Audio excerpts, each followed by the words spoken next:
Coach, back out here today. Year 40 for you. What was it like being back on the field here today for the first practice?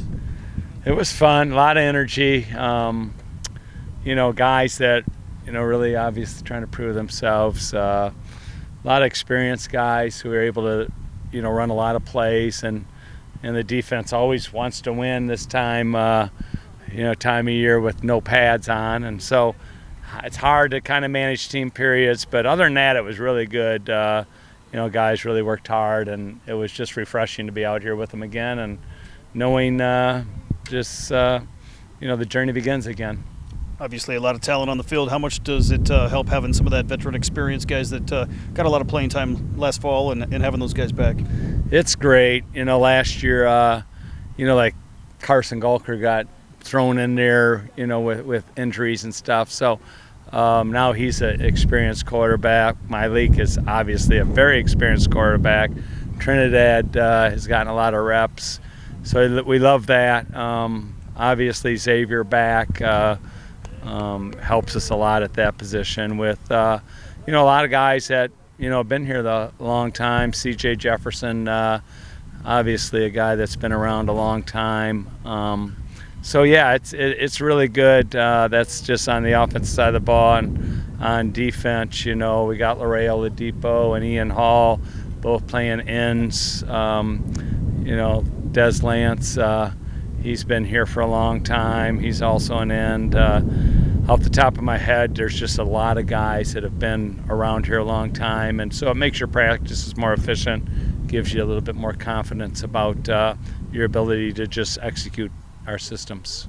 How important is it to have some of that leadership from some of those veterans working with the younger guys and some of the transfers that came in, and not only on the field but maybe off the field as well? Yeah, we feel good about the transfers that we have in here. Not to mention too many names, but Victor Nelson is a guy that's played in the GLIAC, and he's an all-conference returning D lineman, and so we love what he offers. And we also have another transfer, Sean Stevens, who's a corner, and we love what he offers. So he's a returning All-American, Division II All-American. So both those guys are D2 guys that know how to play at this level, so that's exciting. And then, the freshmen, it's hard. We got a lot of guys out here, so we're spending extra time after practice just giving them some reps. We like our freshman class, just those three freshman quarterbacks, all three of them we like a lot. Chase Carter was Orlando area athlete of the year. Demir's a really good player from Illinois, Plainfield North High School, another quarterback that played in a national high school all-star game. And then Lee is from Cass Tech, and obviously had a lot of wins, leading Cass Tech as a 3-year starter. So love those guys as well, and excited about their future. How does day one set the tone for the season? Well, it's one thing it's a head coach that's really nice in the off season, and then day one is really grouchy intentionally to make sure he makes some points about how they conduct business. So that happened today, as you probably observed. So it just sets the tone for what our expectations are, just from a practice style standpoint to being around campus. Big Rapids is a small city, and so when you bring in, all of a sudden 150 guys are in here, we're a big part of now. Nobody else is really on campus, so we're evaluated every step of the way. The president spoke last night about just being in a fishbowl, and we are in a fishbowl, and so we got to be cognizant of that, and we got to represent ourselves in a positive way and sell, be billboards for Ferris State football in a positive way. At GLIAC Media Day, you said that if anyone mentions the words three-peat, that you want to punch them in the face. What has anyone mentioned it here so far, or is it something that people are staying away from? Well, that's intentional, obviously, for us to focus on the process, and so you never ever can get ahead of yourself. So last year everybody was saying repeat, back to back.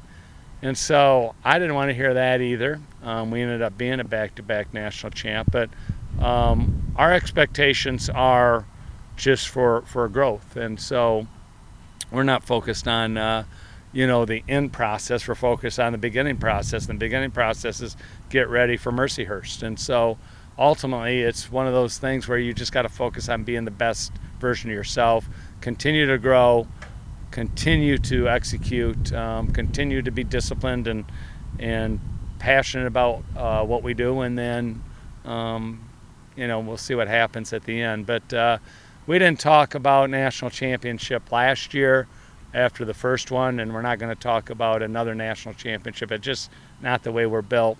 Our guys are built to just bring it every day and know that the expectation is for them to perform at the highest level that they can.